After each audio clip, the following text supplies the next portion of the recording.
नमस्कार, स्वागत है आप सभी का गांव किसान कार्यक्रम की आज की कड़ी में। मैं हूं आपके साथ ज्योत्सना वाहल।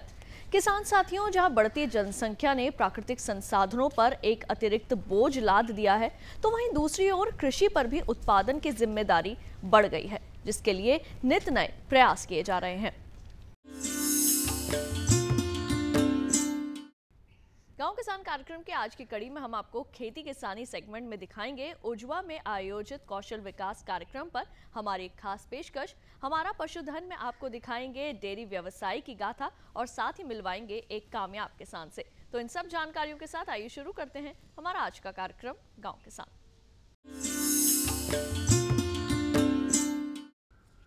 किसान साथियों, हमारी सरकार का सपना है आपकी आय को दोगुना करना, जिसके लिए कई प्रयास किए जा रहे हैं और इन प्रयासों में एक है कौशल विकास योजना, जिसके अंतर्गत स्वरोजगार की उम्मीदें काफी बढ़ती हैं। आइए आज हम आपको दिखाते हैं उजवा में कौशल विकास योजना पर आधारित कार्यक्रम पर हमारी एक खास पेशकश।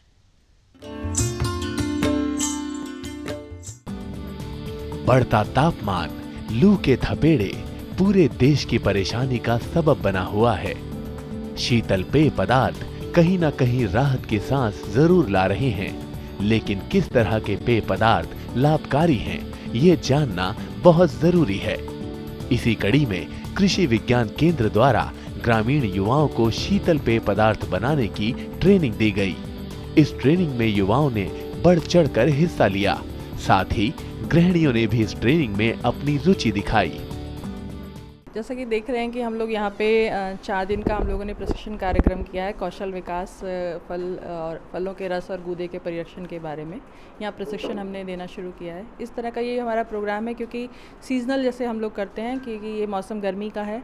इस समय फल काफ़ी आ भी रहे हैं और गर्मी के मौसम में जैसे बहुत लू से बचने के लिए डिहाइड्रेशन की काफ़ी समस्या हो जाती है, तो इसको बचाव के लिए हम लोग कैसे आप परिरक्षण करें, घर में आप कैसे आप जूस बना के रख सकते हैं, स्क्वैश बना के रख सकते हैं, आप आम का पन्ना बना के रख सकते हैं, शरबत बना के रख सकते हैं, उसके बारे में बताने का हमने कोशिश की है। क्योंकि हम जानते ही हैं कि जो हम बाहर की जो ड्रिंक्स वगैरह पीते हैं, कोल्ड ड्रिंक्स वगैरह पीते हैं, उनसे नुकसान कितना हो जाता है, तो इसको ध्यान में रखते हुए ये प्रशिक्षण हमने आयोजित किया अपने कृषि विज्ञान केंद्र उजवा दिल्ली में।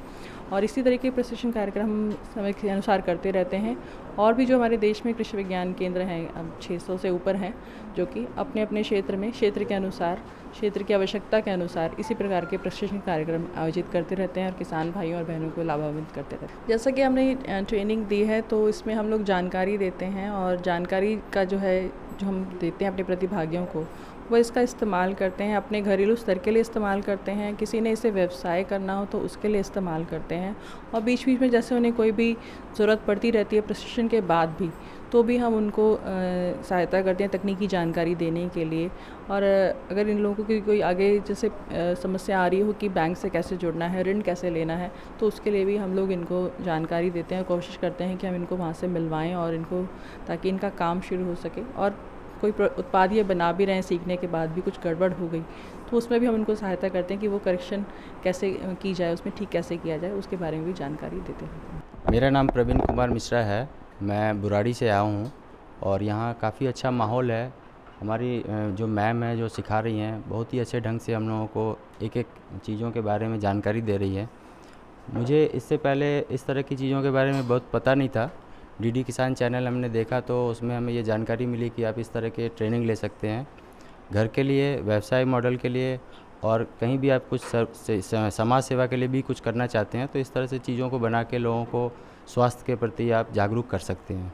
मेरा नाम दया किशन है, मैं गांव छावला से आया हूं और मैं रेगुलरली केवीके उजवा के संपर्क में रहता हूं। तो डॉक्टर साहब ने मुझे बताया कि यहाँ पे एक फल रस गूदे से स्क्वैश और शरबत बनाने की विधि की ट्रेनिंग दी जा रही है।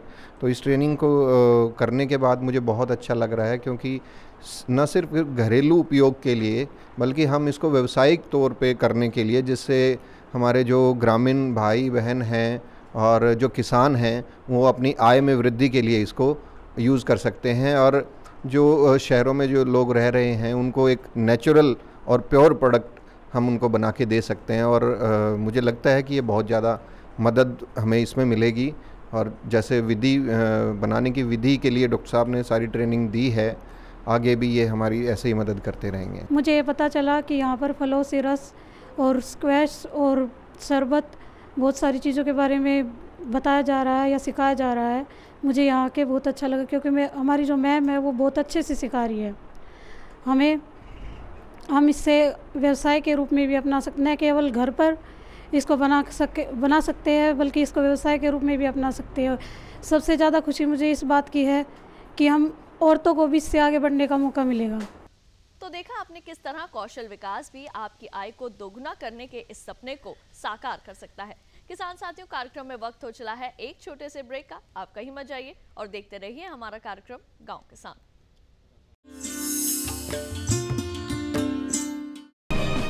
कहां से लाए बीज, कितनी लगेगी खाद, किसानों के हर फोन का विशेषज्ञ देंगे जवाब। देखिए हेलो किसान, सोमवार से शुक्रवार शाम 6 बजे।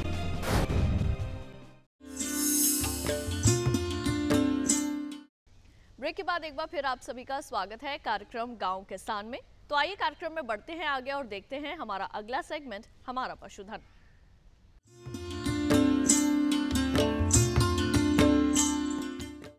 किसान साथियों, पशु हमारी धरोहर है और पशुओं को जीविका अथवा लाभ के लिए पाला जाता है।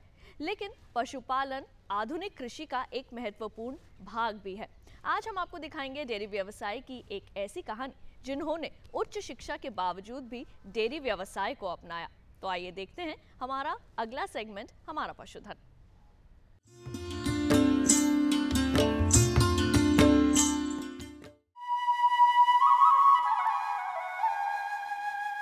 मेरा जन्म ग्राम बामनी खेड़ा, तहसील और ज़िला पलवल, हरियाणा में हुआ।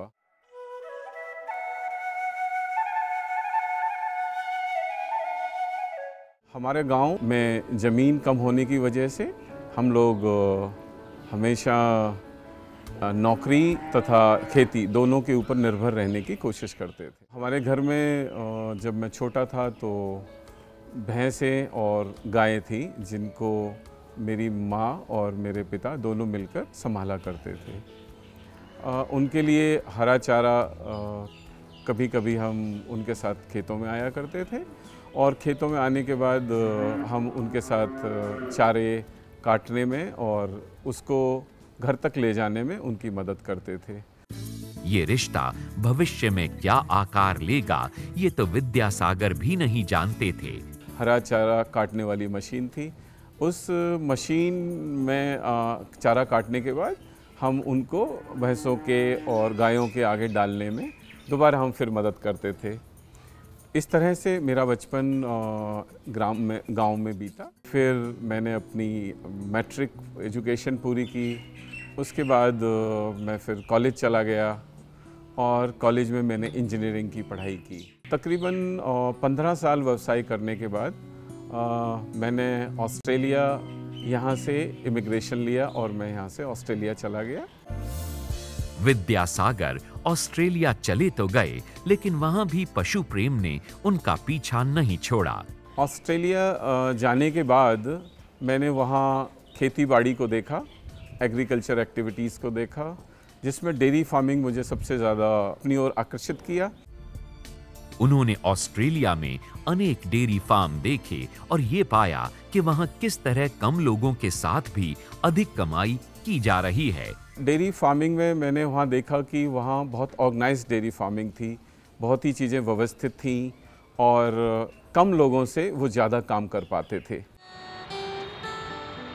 शायद मैं इस चीज़ को इंडिया में मिस कर रहा हूँ और मुझे दोबारा से जाके इंडिया में फिर यही व्यवसाय शुरू करना चाहिए, जिसकी मुझे लगता है कि आज भारतवर्ष में, मेरे प्रदेश हरियाणा में ज़रूरत है। मैं दोबारा से फिर वहाँ से वापस आया।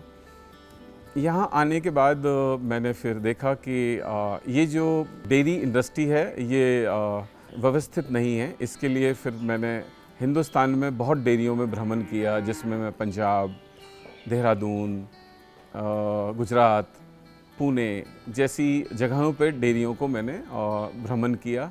देखा कि डेयरी फार्मिंग में लोग हैं बट कम लोग हैं। तो हमने एक प्लानिंग की कि हम पशुओं के साथ अपना एक डेयरी का फार्म स्टार्ट करते हैं। 7 पशुओं से शुरू हुआ डेयरी फार्मिंग का सिलसिला देखते ही देखते 100 पशुओं तक पहुंच गया। 100 पशु की एक यूनिट बनाई।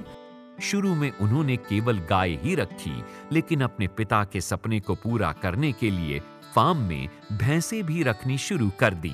मेरे पिता का एक और भी सपना था कि हम गायों के साथ साथ भैंसों का भी काम शुरू करें, भैंसों को भी साथ साथ रखें। तो हमने 1/4 पैटर्न में, जैसे हमारे पास 100 गाय का हमारा था, तो हमने 25 भैंसों के लिए भी साथ साथ काम किया, जिसके लिए हमने जींद, रोहतक, महेंद्रगढ़, भिवानी से हम मुर्रा नस्ल की भैंसें लेके आए। भैंसें हमने रखी और भैंसों के लिए हमने अलग शेड बनाया, गायों के लिए अलग शेड्स बनाया, जो कि इजराइल पैटर्न के ऊपर शेड्स हैं, जिसमें पूर्व से पश्चिम की तरफ की दिशा में शेड्स होने चाहिए। विद्यासागर के शेड्स में पशुओं के लिए हवा और क्रॉस वेंटिलेशन का भी उचित बंदोबस्त किया गया है। शेड्स की जो हाइट है वो हमने 15 फुट से लेके 16 फुट के बीच में रखी और 12 फुट के लगभग हमने किनारों पे रखी, जिससे कि पशुओं को हीट ना लगे और नेचुरल हवा में पशु रह सकें। अपने पशुओं से विद्यासागर बेपनाह प्यार करते, वे उनकी हर जरूरत का ख्याल रखते। हम लोगों ने हमेशा कोशिश की है कि पशु का जो दूध है वो ज़्यादा से ज़्यादा ले सकें, जिसके लिए उन्हें अच्छा चारा, अच्छा रखरखाव और उनके लिए जितना भी हो सके हम उन्हें सुविधा देने की कोशिश करते हैं। एक बात मैंने जब मैं घूमा तो हमने पाई, या हम अपने बचपन से देखते आ रहे थे, कि पानी पर्याप्त मात्रा में पशु को हम लोग नहीं देते हैं। उसको पानी हम अपने समय के हिसाब से पिलाते हैं, जैसे कि पशु को तकरीबन पानी हम लोग 3 वक्त पिलाते हैं, बट हम लोगों ने व्यवस्था पशुओं के लिए ऐसी की कि उसे जब दिल करे वो पानी पी सके।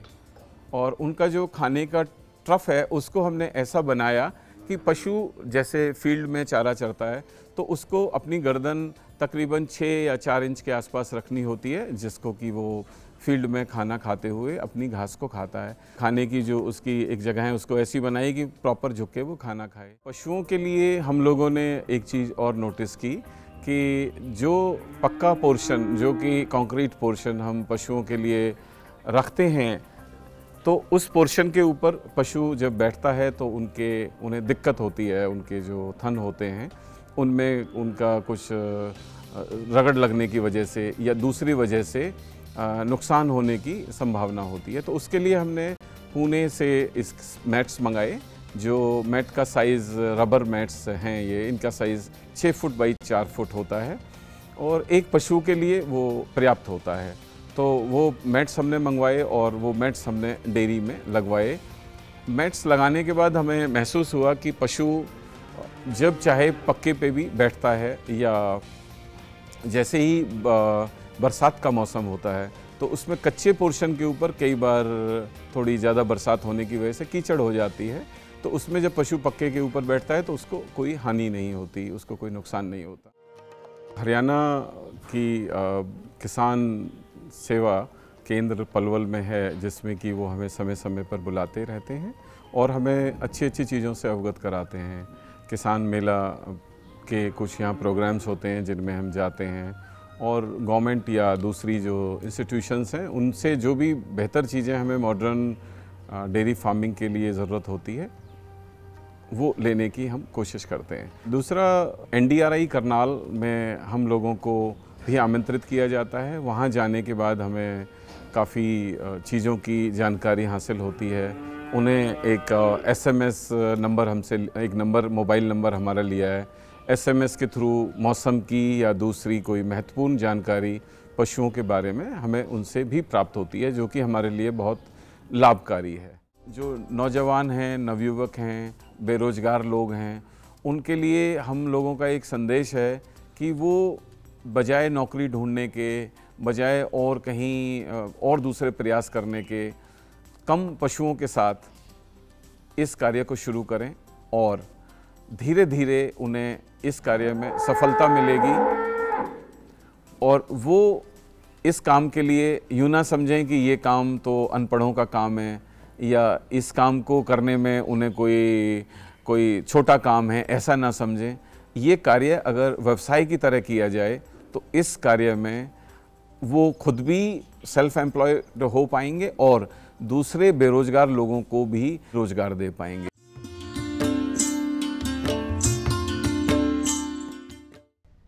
अब समय हुआ है पशुपालक कैलेंडर का, तो आइए देखते हैं इस माह का पशुपालक कैलेंडर क्या कहता है। मई में ध्यान देने वाली बातें। मई माह में अधिक तापक्रम होने की संभावना रहती है। साथ ही कुछ स्थानों पर आंधी तूफान के साथ वर्षा भी प्रायः होती है। गर्मी जनित रोगों के फैलने से पशुओं में तापघात, जल और लवण की कमी, भूख कम होना एवं कम उत्पादन जैसे लक्षण देखने को मिलते हैं।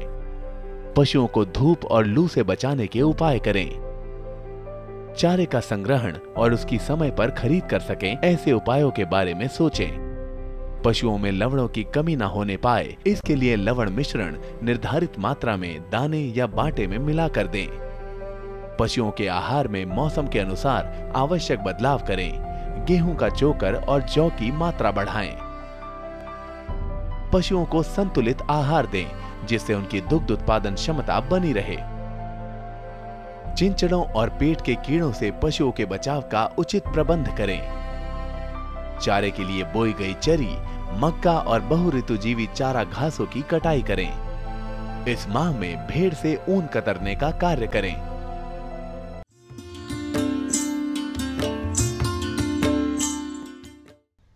किसान साथियों, इसी के साथ कार्यक्रम में वक्त हो चला है एक और छोटे से ब्रेक का। आप कहीं मत जाइए और देखते रहिए हमारा कार्यक्रम गांव के साथ।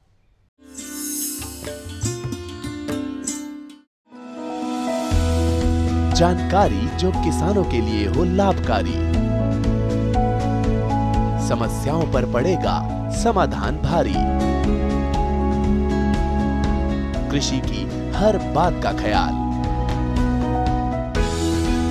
कब कैसे की जाए बेहतर देखभाल,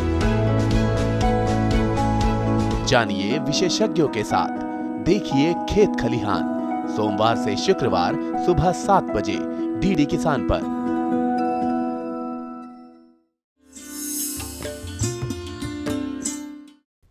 ब्रेक के बाद एक बार फिर आप सभी का स्वागत है कार्यक्रम गांव किसान में।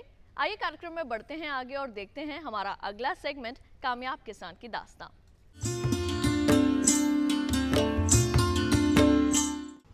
तो आइए आज हम आपकी मुलाकात करवाते हैं हमारे कामयाब किसान प्रहलाद सिंह से, जिन्होंने न केवल खेती किसानी में अपना नाम कमाया बल्कि खेती से जुड़े अन्य कार्यों को भी अपनाया, जैसे खाद बनाना, नई नई तकनीकों का खेती में उपयोग करना। तो आइए देखते हैं इनकी कामयाबी की ये दास्तां।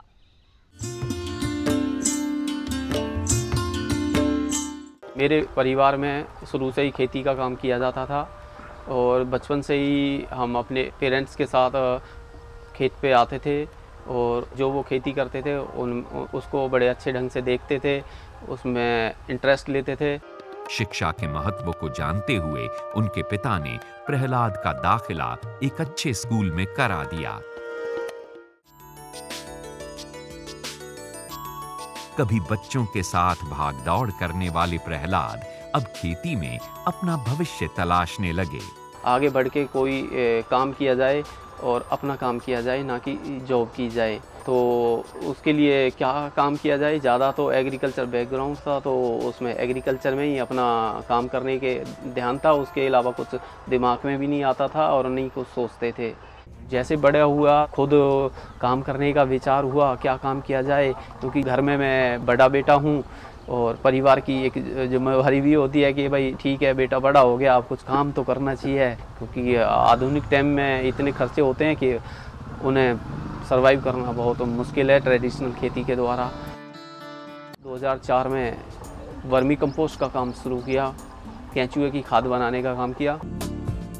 ये खाद गोबर, सूखे व हरे पत्ते खाकर केंचुओं के द्वारा निकलने वाले मल से तैयार की जाती है। हमने केंचुए की खाद जम्मू कश्मीर तक सप्लाई की, मैंने झारखंड तक अपने अर्थवर्म्स की सप्लाई करी। उसके साथ हमने बड़े स्केल पे उसका ट्रेडिंग भी शुरू कर दी। केंचुए की खेती जब हमने स्टार्ट की तो गोबर में काम करना होता था। लोग बड़ा मजाक उड़ाया करते थे कि ग्रेजुएशन करने के बाद भी देखो गोबर ढो रहा है, गोबर में काम कर रहा है, लेकिन लोगों को ये नहीं पता था कि इसमें इनकम क्या है। हमने गेहूं की प्रमोशन का काम स्टार्ट किया, वहाँ से हमने ब्रीडर फाउंडेशन बीज लिया, जिसे आगे हमने अपने खेत में उगा के फार्मर्स को नया सीड अवेलेबल कराया, नई वेराइटियों से इंट्रोड्यूस कराया। जैसे जैसे परिवार बढ़ा तो खर्चे भी बढ़ते गए, महंगाई भी आती गई, तो खाली वो उस तक सीमित ना रहा जाए, कुछ अच्छा किया जाए, अपने सोर्स ऑफ इनकम को कैसे इंक्रीज़ किया जाए, कैसे अपने आप को एक समृद्ध किसान बनाया जाए। तो धीरे धीरे हम पॉली हाउस के बारे में इंट्रोड्यूस हुए, पॉली हाउस के बारे में सीखा।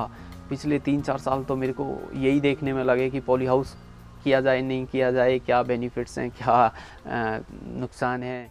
पॉलीनेट के 2 एकड़ का एस्टीमेट अपना बनाया, जिसमें 1.25 करोड़ रुपए के आसपास इन्वेस्टमेंट थी। अब 1.25 करोड़ रुपए आए कहाँ से और क्या किया जाए।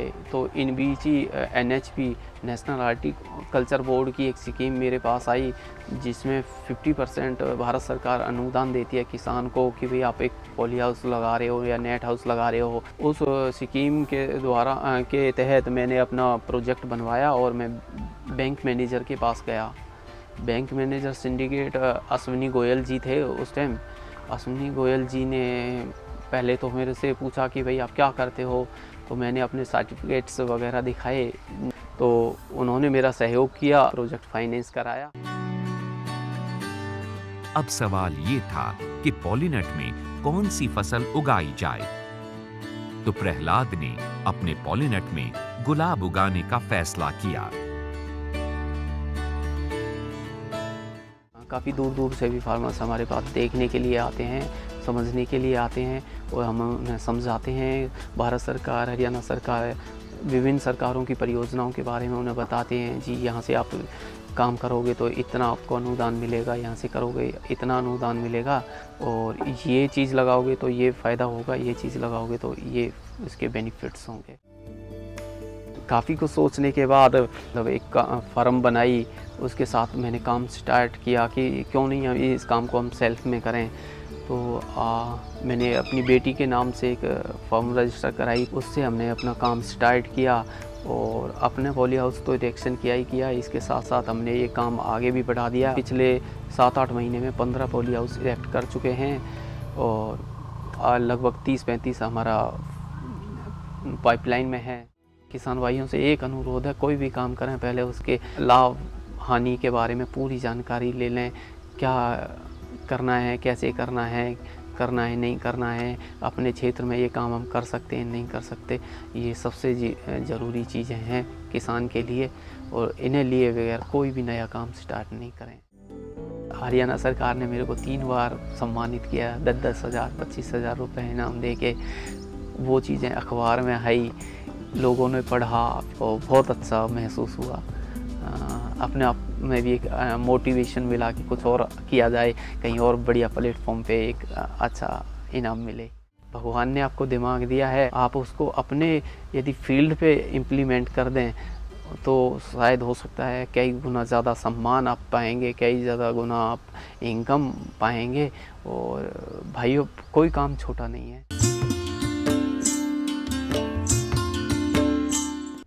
किसान साथियों, आशा करते हैं आज के कार्यक्रम गांव किसान का ये अंक आपको पसंद आया होगा और इसमें दी गई जानकारियों का आप सभी जरूर लाभ उठाएंगे।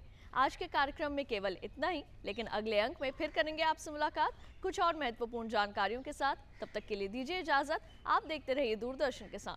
नमस्कार।